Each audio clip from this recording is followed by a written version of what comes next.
Broadcasting from the Keep Moving Forward Creator Studios, it's time for the Athletes of the Titan Games podcast.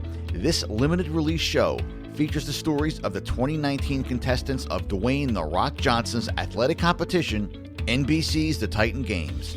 Now here's your host, Katie Galley. Hi, everyone, and welcome to the Athletes of the Titan Games podcast. I'm your host, Katie Galley. In the Keep Moving Forward Creators Studio with me today, I have Titan Games athlete and the chef in shape, Joshua Ingraham. How are you doing, Joshua? I'm great, Katie. Thanks for having me today. Appreciate it. Of course. Thanks so much for taking the time to share your story. So I'm just going to kick off with the same question I ask all of my interviewees. And so where did you grow up, and how, if at all, was your childhood shaped by athletics? I grew up in Maine, Brunswick, Maine. And I actually moved to New Hampshire when about third grade, before I started getting really active in athletics. I had two sisters. I have a younger sister named Kristen and an older sister named Heather. My father, Keith, and my mother, Sharon. And so it was one Christmas we started Taekwondo together, actually, martial arts. So that was kind of the catalyst of becoming an athlete, maybe, or just being aware of those activities. And just, I think that team building one with your family was really cool, because it just helped me compete at a different level throughout my life in all different sports that I've been a part of. Yeah, absolutely. And I think martial arts does that uniquely, especially with that mental aspect of it. And it's really cool, too, that you had the chance to dive into it with your whole family. And so develop it in that way, and that you, like you're saying, that camaraderie, that team aspect. So from there, I mean, you went into martial arts with your family. And so did you kind of get bitten by that athletic bug? Did you want to go all in? Did you decide you wanted to start up with different sports, or have any aspirations there? Or was it just Taekwondo at that time? It was, I grew up in a small community in Newmarket, New Hampshire, and I think being so tightly knit with all of our friends, it made you want to be a part of every single sport. Yeah. Otherwise, you kind of felt like you're missing out on something. So I wanted to be a baseball player from the start. I thought Major League Baseball was going to be my thing. And so cooking kind of came a lot later afterwards. But, I used to do soccer to get, my legs trained up for baseball. And I did enjoy basketball, though I was never really tall. So when it came time for baseball season, I was all in. And, martial arts was just always there in the background. It was something we had been doing for a while as a family. And we just, 15 years later, 4th degree master black belts, we have a school that we were teaching, and, now it's one of those things we're teaching our kids. So that's never gone away. And so it was, I think, a great thing for our family, of course. Set some good principles, some morals, but also just, that competitor's edge and, tenacity, just building the building blocks, the martial arts was just, it helped me approach all these other, athletic competitions in a different way that did set me apart eventually. So yeah, I've been very active my whole life. I love sports. You're right. I got bit by the bug. Just something that I thought, if I committed to, that eventually maybe I'll make it to a different level as well. Yeah. And so then how did you grow to become this master martial artist? Did you just really dive into the sport? You say you have it, you're teaching it to your kids, and it just became ingrained within you, and it carried into other areas of your life, mentally, physically, all other areas. And so how did you grow to become this master in the sport? Through practice, and I think the best thing about martial arts too, because you don't really get this opportunity all the time with other sports, is the giving back part of it. So as a martial artist, as soon as you reach a certain level, you're expected to start to teach. And I think when you flip it a little bit and you're at the front of the class and you're teaching kids to adults, and you're finding ways to enhance your communication and to deliver at a level that they expect, right, from a teacher, it just challenges you to continue to learn more and to push yourself to become even better. So martial arts is kind of like you're in search of perfection. It's not really totally attainable, but it's part of your daily routine.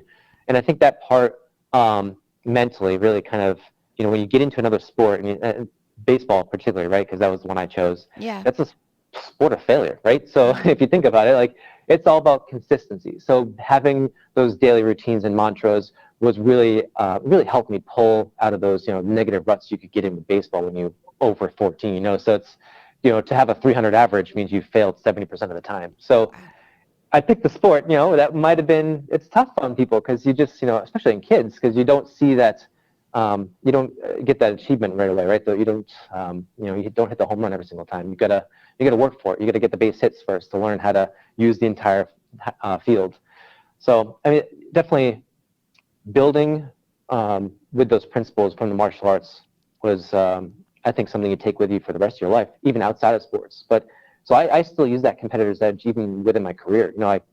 The focus, the building blocks on self-discipline and just being able to control who I am, and that's a really fun segue into like the later part of my life is that self-control. So once I realized that the success that I wanted to experience was really up to me, I had to start putting that action plan together. So that just recently happened, actually a couple of years ago, when I found Blue Star Nutraceuticals. It's a pharmaceutical company in Canada that does protein shakes and stuff, and they just sent out a 90-day challenge, and I see these all the time, and it happened to be at a time in my life where I was a father for the first time, and I was a Major League Baseball chef, so I was giving life everything I had, and I was cutting myself short on the other end with sports and time in the gym. So I really had to make a decision at that point that if I wanted to be the best I could be for my kids and my family, then I was going to have to start to activate my life. Wow, that's incredible. And like you're saying, it took a turn. You were set on this path, this trajectory. And so initially then, how did you marry those two ideas of you had this like you loved sports and fitness and this mental side of the game, but then becoming this the chef in shape, becoming kind of an advocate for healthy eating and learning about Blue Star Nutraceuticals. So how did you marry those together, and then how did that tie into your career as a Major League Baseball chef? That's a great question. Great set of questions. And so really once I started to activate my life, right? And what that was is, you hear like a few quotes every so often from whoever it may be. This one particularly was Arnold Schwarzenegger, and he was basically talking about how you need to sleep faster. And I was like, what does that mean? Like, how do you sleep faster? Yeah. Well, if you think you need 8 hours of sleep and somebody else is getting 6 hours of sleep and they're spending that time activating their life, whether it's in the gym or doing something else. Another example would be writing a book. As I was writing my last book, every single morning, if I wasn't going to go to the gym, I was at least going to put in a page. So then over time, 3 months later, I'm ready, to review the book. So his quote really kind of changed my perspective. All of a sudden, I was like, wait, if I'm waking up at 6 a.m. and that's not enough time, then I got to start waking up at 5 a.m. And even that wasn't enough time. I started waking up at 4 a.m. and I finally found enough time to write a page in my book and to get to the gym, whether it was running to the gym or lifting or whatever I was doing that day. But those compounded into victories for me. So I use the analogy in baseball because, being a baseball chef, the winning streak, right? So it's all about, and that's the best advice you can give everybody. It's consistency develops discipline, right? So if you can go, and that all of a sudden reverts back to the martial arts, right? So here's that, that discipline mentality where you have to get things done, but really you're looking for those compound victories, and that comes over time. So it's when we look at lifestyle changes, and I think that's where all of a sudden I got myself like right in the middle of it. Like, not only did I've always loved sports, and I've always loved, the competitiveness, just the camaraderie, like everything you get out of the excitement, the bond with your community, and being, growing up in a smaller community, I definitely had that bond. We won a state championship in baseball when I was a junior, so naturally I wanted to play baseball in college in New Hampshire, so I went to Southern New Hampshire University and played baseball as well there, because I didn't want to leave the state. I had this like loyalty to the state, like we'd accomplished something together. So to be able to put all that together later in life, and now here I am around food. My parents owned a restaurant when I was younger called Salty's. They weren't chefs, but they were restaurateurs. And so I've always had a better relationship with food because I look forward to it. I'd go to the restaurant on Sundays and get Belgian waffles up to my eyes. Like as a kid, that's like the best thing you can see. So it wasn't necessarily nutrition at the moment, but it was just, I really appreciated food. I'd wake up and I'd say, what's for dinner? And my mom would say, whatever it is. And I remember waking up one day and I said, I wanted broccoli for breakfast. And my mom almost lost it. She's like, I got to find broccoli. Otherwise, I'm going to ruin this opportunity. So, but I loved it, And so later in life, all of a sudden I'm realizing that, the connection between food and fitness, of course, right? Athletes rely on their food, right, as a supplement almost, to be able to help, recover and build and to become better, right? And so I chose to get into the cooking field because of my martial arts background, because I love to teach, I love to mentor, I love to coach. And so when I got into a kitchen, I realized that's exactly what I was doing. And so my path just was that, as a manager, as I went from the Boston Symphony Orchestra, from the TD Garden for the Boston Celtics and Bruins, to the finally I made it as a major league chef for the Indians, and even that had a turn because life at that moment. That's when I ended up having my second child, right? So I have a daughter, Ruby Holiday, who's 3, and I have my son Maxon, who's 15 months now. But at that time, I was pushing an ice sculpture out to right field, and I realized this was more about me at the time, and I really need to start shifting my gears towards my family again and what I can do for them. So unselfishly, I needed to take a different path. And that's actually where I found myself here with the Cleveland Clinic for Morrison Healthcare as their head chef and culinary director. So now I'm like even closer to nutrition. So I've now connecting the dots and around the research and seeing how food can change an athlete and elevate an athlete. And now my, decade of experience within food, whether it's mostly sports because I gravitate towards that, but, restaurants and catering and you can see my whole life I've been catering to you. I've been, whatever you needed, I've been able to do. And so it really took a moment to kind of look in the mirror and say, well, I should be doing this to myself because I'm the expert in food, right? And so that's when the whole notion of, well, every chef's angry and every chef's overweight, and you don't trust the chef that's skinny because he doesn't eat his own food. Well, I had to question all that because we actually know more than doctors, in a sense, because their required training is 19 to 25 hours, and that's nothing that we don't know, right? So it's not like a surprise. So I have a decade of training in food. So for me to go back to nutritional school, right, to learn from them what they're practicing and then apply it with food, that's essentially what created the Chef in Shape. Now the Chef in Shape is that person who's going to help drive our industry forward, but our nation forward in health. Hopefully build a better relationship with food and help unlock some of the secrets, of bioavailability and things that just to maximize our nutrient intake. So it's a huge challenge, and I want to be that progressive personality for everybody, but I had to live through it first, and that was that, the next set of questions for you is like what I had to do to kind of prove to myself that I was worthy of this challenge. And as soon as I started, my body started to respond to all these challenges, whether it was weightlifting challenges or fitness challenges. And even if I didn't win, I still would have seen progress. I still would have known that this consistency, those compound victories were the reason why I have changed into the person I am today, who can become the leader for you tomorrow. Wow. So it's wild. I mean, because you kind of think about a whole life and how you heard about, it's everything I've done to this point has brought me to here. Well, that's kind of the same thing with food. Everything you are made up of is what you consume, right? So every time you pick up a shake, every time you pick up a candy bar, you have to ask that question: is this going to make me stronger, faster, smarter? So there's victories, there's compound victories right there all throughout the day. And, as far as just like being conscious and mindful of what you're eating and making sure that you're fueling your body, who wants to progress and become better, the necessary nutrients it needs. So when it all comes together, and I had this outstanding year where I lost 30 pounds in 200 days, and here I am seeing this like winning streak in my mind. I'm like, I can't believe I ever stopped. Like, why did I ever take a break from the gym? My focus was never where it needed to be. I would say, I feel pretty good, and then I'd go out with my friends and I'd lose it. Like I didn't get it, And I think that's the part of nutrition that we miss growing up. I mean, we don't have enough finance classes, and we don't have enough classes on like how to grow plants. We gardened last year for the first time at our house, and if it was like 100 years ago, my family would have died. Like we had like 2 carrots, like a thing of kale, and the broccoli was going everywhere. It was the craziest thing I've ever seen. But I was like, it was such an adventure, to get connected to food, literally to the food that's in the back of your yard. And I think you start to respect it a little bit differently, right? So it's just so, as you can tell, it excites me, and I'm so passionate about it because I just want everybody to know everything that I know. And I know everybody's journey is going to be different, so it's just about the conversation. It's not me to tell you that there's a specific diet you need to be on. There's a specific awareness you need to be on what you're eating. So when you look at some of the compound victories and winning the challenge was good for me because that told me that I was able to compete at a different level if I push myself too.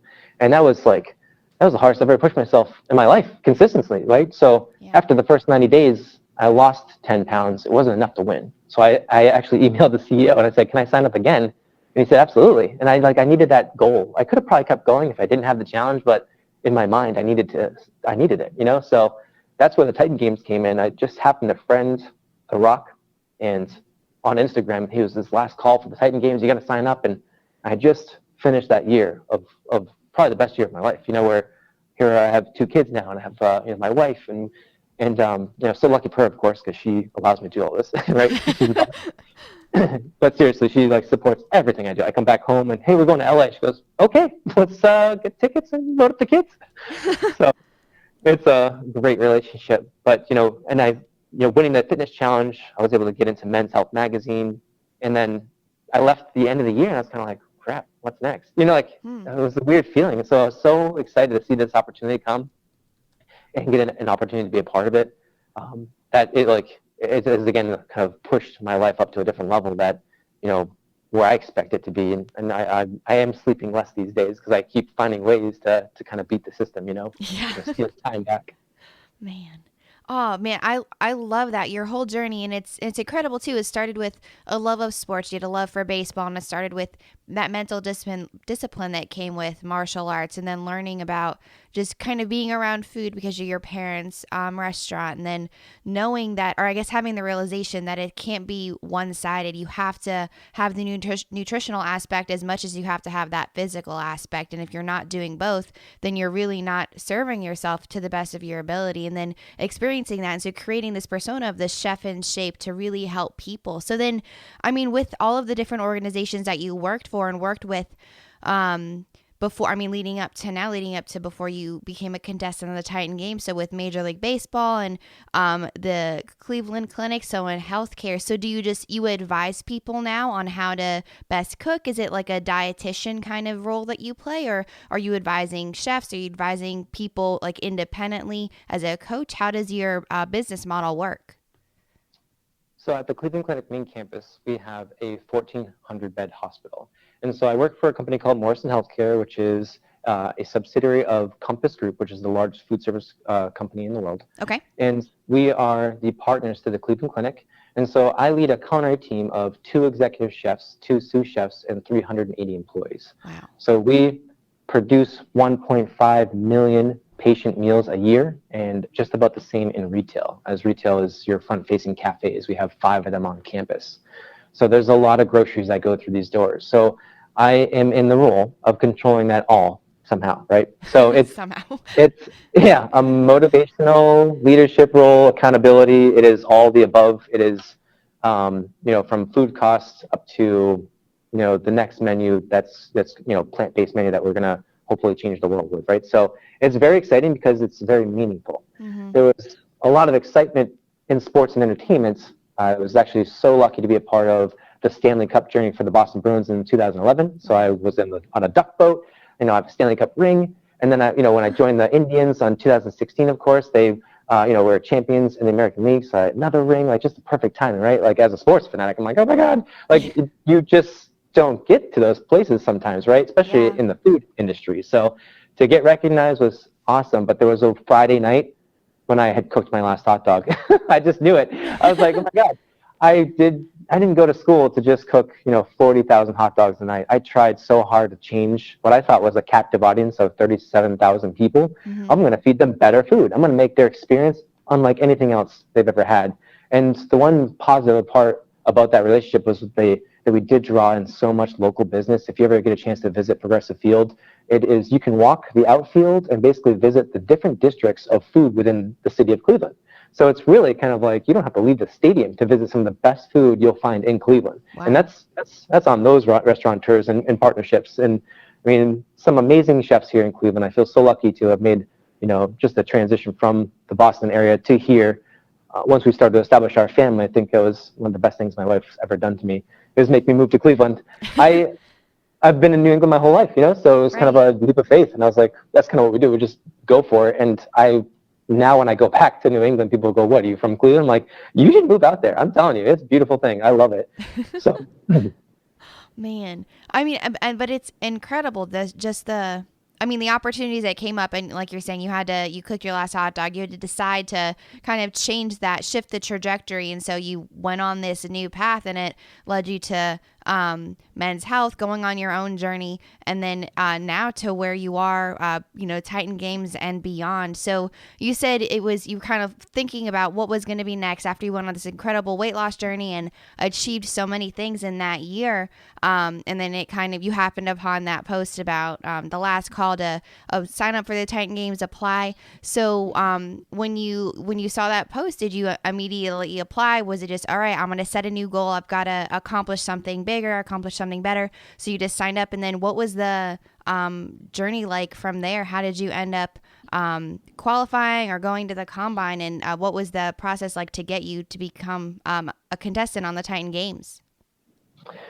So I saw the post, and I immediately had to apply. And the application part of it was very intense. It was like 10 pages. There was videos and you basically showing my recommitted lifestyle. Mm-hmm. And it was at that point you kind of throw a dart at the wall and you say, okay, if I get a call, I get a call. If I don't, you don't. And they say specifically that it could be months before they get back to you, right? So I just kind of carried on at that point after applying, and I actually got a call the next day.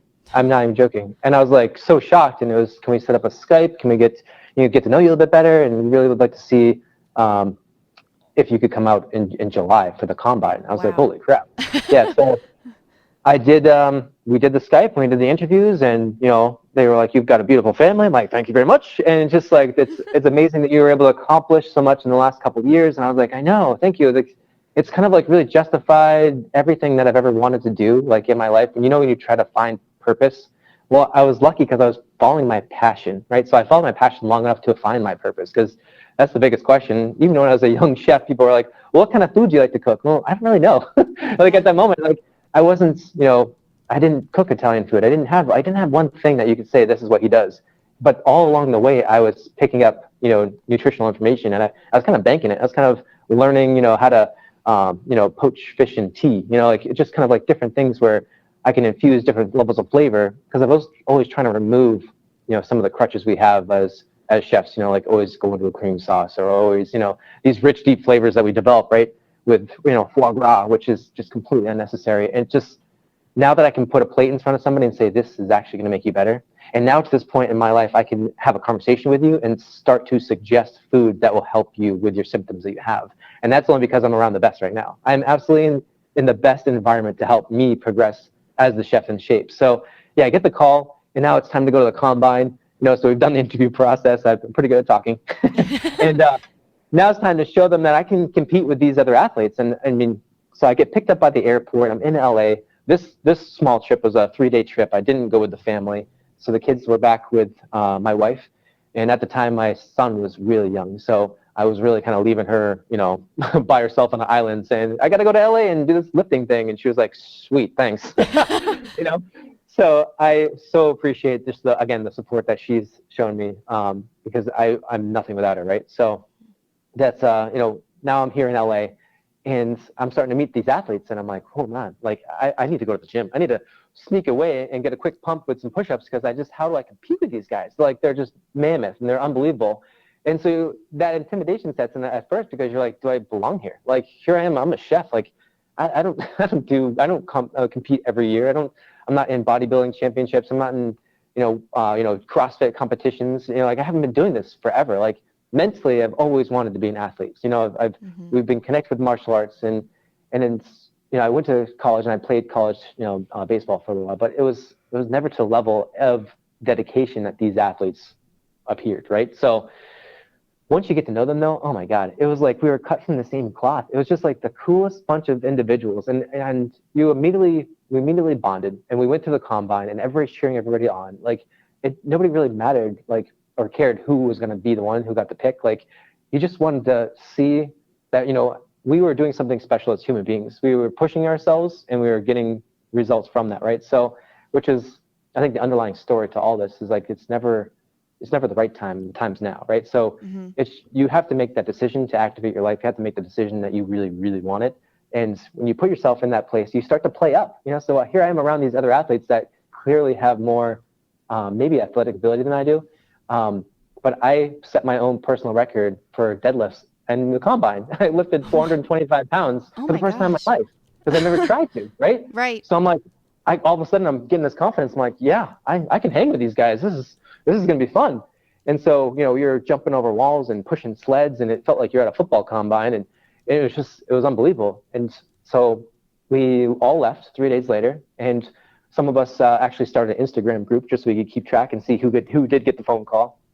And it was like months afterwards until we finally started seeing people get calls. So, and everybody in my group was getting a call, and except for me. So I was like, oh man, kind of preparing myself to move on. I was like, mentally, it's probably time you just move on. Congratulate everybody else, but it's just not going to happen. So I finally got a call though, and it was one of the producers saying, we would still like you to come as an alternate. And for me, that was still one step closer than I was before. So I was like, yeah, thank you so much. I'd love to, because that still means I'm going to LA. We're going to make this happen. And so I had another series of interviews as they're just, collecting data for the backstory. And I was trying to convince them. I was like, listen, you've got the next Food Network personality on your bench right now. Like, you need to get me in the games. Like, I was doing everything I could to sell them on. I was like, I'm your guy. Like, I can't believe, And so I don't know if it worked or not, but I did get a call 3 days before I left for the flight, and they actually said, you are now in the show. I'm like, well, Wow. So it was the greatest phone call, right? But also, like, for my wife and I who are planning the trip with the kids now, a 1-year-old and a 3-year-old, it was like, okay, now we're going for a real purpose. We're gonna win this thing. We're gonna do what we have to do to get this done, right, as a family. And so we weren't just going to hang out. We were going to win, right? We were going to go compete. Oh, yeah. So it was just at that point, it was so much fun to get there, because you knew you were going to be a part of this amazing production, and you're going to meet The Rock. Yeah. So that was that's how I got there. It was tough. That combine was real. Yeah. So, but it was, like I said, I left with a little bit more confidence, and I couldn't wait to get back for this competition. Man. And I mean, it's incredible too what your will let you do. Like you're saying, if you show up and you surround yourself with better people, you will rise to the challenge. You just have to allow yourself to do it. And I really love what you said is, if you follow your passion long enough, you'll find your purpose, and then you being able to do that. And so confidently knowing you were going hard after exactly what it is you wanted to do. So then having that confidence going into the combine, going into the games eventually, and selling yourself, knowing your worth, knowing that you are going to be the next Food Network personality, knowing what you have as the chef in shape and everything that you do really carried over. And like you're saying, it just marries together all of the different aspects of your life. It just kind of seamlessly runs through, and it brought you to this opportunity to be a contestant on the Titan Games. And so, I mean, with all of these experiences that you had with this show in particular, I just wonder what your definition of a Titan would be, and how you believe your experience as a Titan will now carry over into the rest of your life, because it was clear everything to date brought you to become this Titan athlete. So now moving forward, how everything you learned in this experience on the show and in the combine will carry over now into the other areas of your life.